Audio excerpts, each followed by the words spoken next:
안녕하세요, 투데이입니다. 오늘은 일주론 5번째 시간, 무진일주에 대해 알아보겠습니다.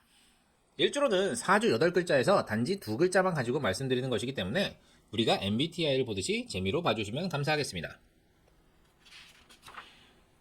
일단 무토입니다. 무토는 지구의 바깥쪽, 흔히 산을 상징하죠. 제가 일간별 성향 강의에서 말씀드릴 때 무토일간은 4주에 목이 있느냐 없느냐가 매우 중요하다고 했었죠. 그런데 우리는 지금 일주로는 공부하고 있고 4주의 나머지 글자에 목이 있는지 없는지 모릅니다. 그래서 우리는 토의 가장 큰 특성, 자기만의 색깔이 없는 데 집중하겠습니다. 난강막 눈토편을 보면요. 오행지토, 산재사유, 고금목수와 의성상이라는 말이 있습니다. 오행에서 토는 사방의 구석에 흩어져 있으므로 금목수화가 의지에서 형상을 이룬다는 말입니다. 제 영상 중에 음양 오행에 대한 영상이 있는데요. 우리는 우주에서 음과 양이 순환하는 방식은 모릅니다. 음과 양이 지구라는 환경을 만나 지구 안에서 순환하는 방식을 인간이 보고 음양 오행을 정의하였는데요. 지구는 가만히 있을 뿐입니다.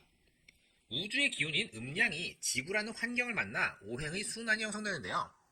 그래서 금목수화는 하늘의 기운입니다. 지구라는 토를 만나야 인간이 비로소 금목수화를 느낄 수 있으니 금목수화 사행은 지구라는 토에 의지하여 형상을 이루게 됩니다. 이렇듯 색깔이 없는 토는 12운성이나 오행의 특성이 극명하게 드러나게 됩니다. 그 말은 색깔이 없는 토는 지지에 무엇을 깔고 앉았느냐에 따라 그 특성이 잘 나타난다는 말이겠죠. 무토가 진토 위에 앉았습니다. 일단 12운성상 관대지입니다. 배우자가 나에게 갓을 씌우고 띠를 둘러주니 배우자 복이 있습니다. 여자의 경우 남편 떡이 있습니다. 그런데 남편 자리에 비견이 있으니 나를 귀하게 만들어주는 게 내가 모셔야 할 관이 아니고 친구입니다. 친구는 만만하죠? 남편 떡은 보는데 남편이 만만합니다. 그런데 이 장단점이 있습니다. 나에게 덕이 있는 남편이 친구 같은 점은 만만해서 좋은데 친구 같으니 존경심이 생기지 않습니다. 존경심이 생기지 않는 이유는 그만큼 책임감이 부족하다는 말인데요. 내가 남편을 모시면 남편은 그만큼 나를 지키기 위한 책임감이 생기게 됩니다. 그러나 나에게 도움이 되지만 친구 같은 남편이면 고전적 의미에서의 남편의 역할을 한두 가지 못하는 경우가 많습니다.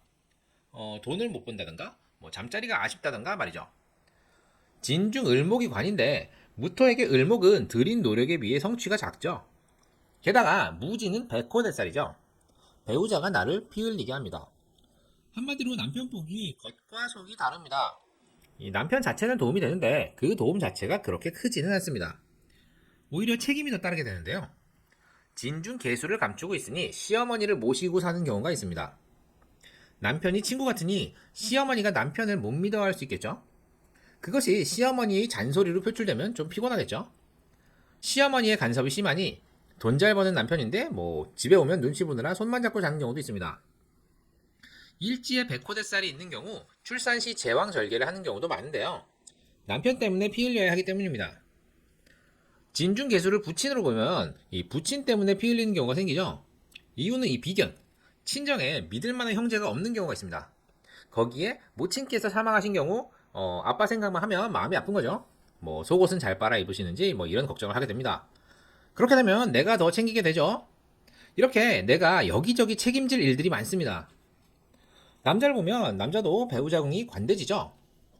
아내가 갓 씌우고 띠를 둘러주니 장가 가서 발복하고 자리 잡는 경우가 많습니다.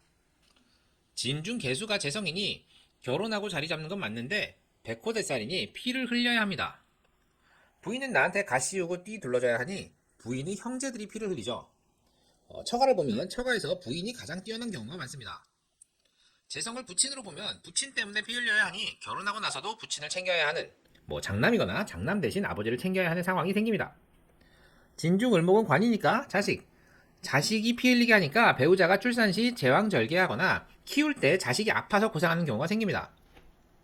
배우자가 비견이니 나를 만만하게 생각하는 경향이 있습니다.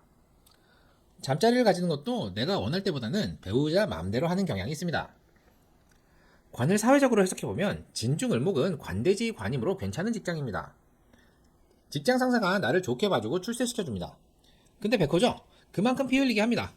대기업에 들어가 업무 강도가 높다든지 상사가 이뻐하면서 업무는 2배로 주든지 합니다.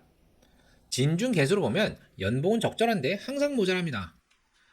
돈을 많이 벌면 그만큼 나갑니다. 돈이 잘 모이지 않습니다. 남들은 번듯한 모습을 부러워하지만 본인은 이것을 실감하기 어렵습니다. 대기업 다니고 높은 연봉을 받아도 업무는 힘들고 돈은 계속 빠져나가기 때문입니다.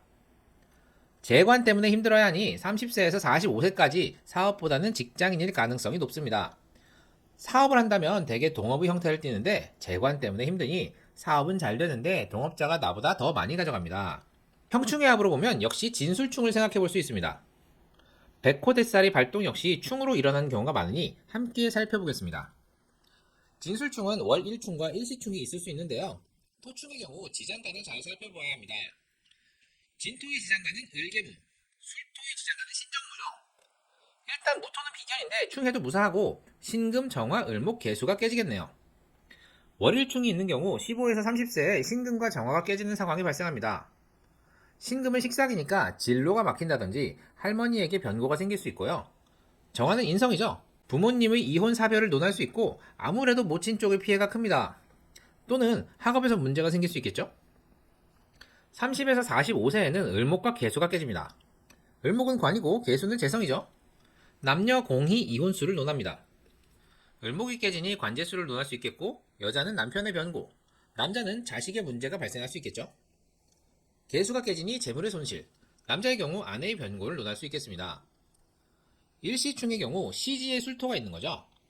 30에서 45세에 을목과 개수가 깨지고 45세 이후 신금과 정화가 깨지니 이에 준하여 풀이하시면 좋을 것 같습니다. 왕국에는 없는데 윤형에서 술토가 들어오는 경우 3분기에 술과 진의 지장간이 깨지는 현상이 발생하는데요. 그 시기에 지장간의 육친과 관련된 손실을 예상할 수 있습니다. 거기에 백호대살이 더해주니 지장간의 육친들과 특히 무토는 비견이고 원래 토충을 할 때는 피해를 입지 않는데요. 백호대살이 발동되면 나 또는 형제가 피 흘리는 상황이 발생할 수 있습니다. 원국에 진술충이 있는 경우 진술충을 건드리는 글자가 들어오면 백호대살이 발동하는데요. 운에서 진술축미가 들어오면 백호대살이 발동될 수 있습니다. 유금이나 묘목이 들어올 때는 백호대살이 약하게 발현됩니다. 백호대살과 관련된 내용은 이전 강의 영상을 참고해 주시면 좋겠습니다. 오늘은 무진일주에 대해 알아보았는데요. 다시 한번 말씀드리지만 일주로는 4주의 MBTI 정도로 재미로 즐겨주시면 좋겠습니다. 도움이 되셨나요? 도움이 되셨다면 구독과 좋아요, 알림 설정 꼭 부탁드립니다. 그럼 이만 마치도록 하겠습니다. 감사합니다.